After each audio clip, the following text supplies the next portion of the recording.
Muslimin, hamba-hamba Allah sekalian yang kami muliakan, Dajjal ini akan memasuki seluruh kota-kota besar di dunia, kecuali Mekah dan Madinah dia tidak berhasil memasuki.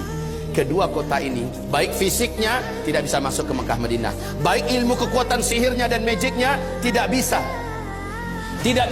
masuk ke dalam Mekah dan Madinah. Makanya salah satu kata Nabi, kalau kamu ingin selamat, kamu dengar Dajjal sudah keluar, segeralah hijrah, larilah ke Mekah atau ke Madinah. Jika tidak mampu, ada 5 langkah lain yang diperintahkan Nabi agar selamat dari Dajjal la'natullah alaih. Kaum muslimin yang kami muliakan, Dajjal ini Rasul mengatakan dia adalah anak keturunan Adam. Tingginya seperti kamu dan lebih pendek sedikit. Mukanya bulat. Kedua bola matanya utuh ada, hanya yang sebelah kanan tertutup oleh lapisan dagingnya yang atas meleleh kemari menutupi, dan bagian tutupan ini lengket ke pipinya dan ada bergelantungan macam jengger ayam sedikit. Kayak dahak, kayak orang kumpulkan dahak banyak-banyak lalu disemburkan ke mata orang ini lalu meleleh gitu. Seperti inilah melelehnya daging di atas. Ini akibat dukhan loh. Akibat dukhan. Seluruh orang-orang kafir menjadi zombie-zombie berjalan, jelek-jelek semuanya. Baik kaum muslimin, kemudian kata Rasulullah, kedua bola matanya seperti mau keluar lepas dari tempatnya. Hanya karena ini sudah ketutup, nampak tonjolan itu jelas. Sementara matanya sebelah kiri sudah hampir lepas dari tempatnya. Warnanya hijau kaca. Warna kulitnya putih kemerah-merahan, putih pucat kemerah-merahan. Bibirnya tebal, rambutnya kribo. Di sela-sela rambutnya yang kribo muncul rambut lurus seperti ijuk. Lehernya agak sedikit panjang, lebih panjang daripada kita, sedikit lebih panjang. Bahunya mereng, dadanya bidang, full daging, sekel. Rasulullah mengatakan bila ia berjalan, kamu akan melihat kedua mata kakinya saling berjauhan dan kedua jempol kakinya saling berdekatan. Udah kebayang? Seperti ini. Tapi kalau ketemu orang kayak gini jangan dibilang Dajjal.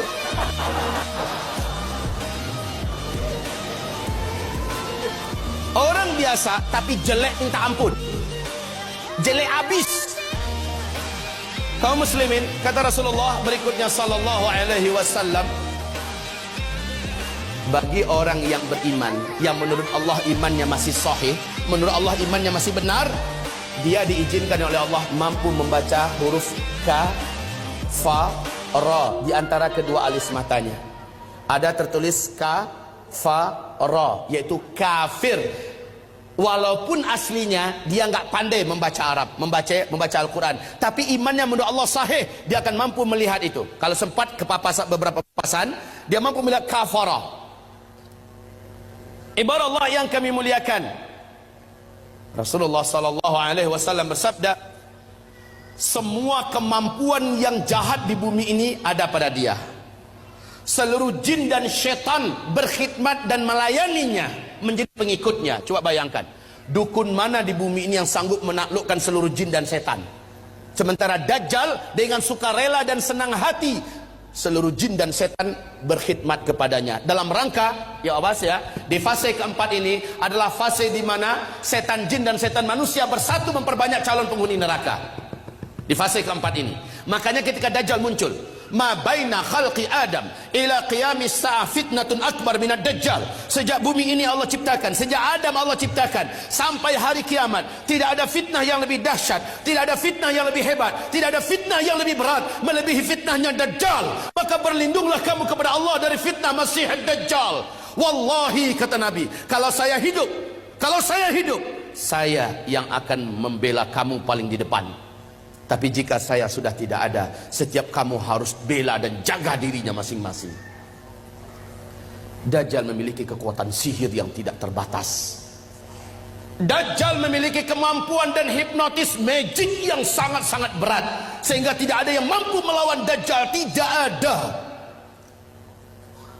Ibarat Allah yang kami muliakan, Nabi perintahkan ketika kamu dengar Dajjal masuk ke kota-kota kamu, langsung sihirnya menyebar. yang menjadikan seluruh manusia yang juga sudah putus asa dengan beratnya beban hidup dengan sukarela datang untuk menyongsong di mana titik Dajjal berada. Mereka berharap Dajjal bisa membagi-bagikan rezeki.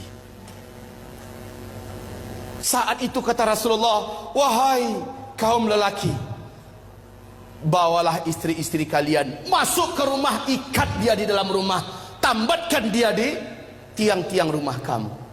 Carilah ibu-ibu kamu, bawa dia ke rumah, ikat kakinya, ikat tangannya, tambatkan dia di tiang-tiang di dalam rumah. Carilah anak-anak gadis kamu, selamatkanlah wanita-wanita kamu, karena sesungguhnya yang paling banyak sujud menyembah Dajjal ketika Dajjal masuk ke kota-kota di bumi ini adalah kaum wanita. Mereka yang paling banyak menyembah Dajjal. Dan kata Rasulullah, siapa yang sempat menyembah Dajjal, maka sampai dia menghembuskan nafas terakhirnya, dia tidak akan pernah lagi beriman kepada Allah, dan dia akan kekal di neraka selama-lamanya.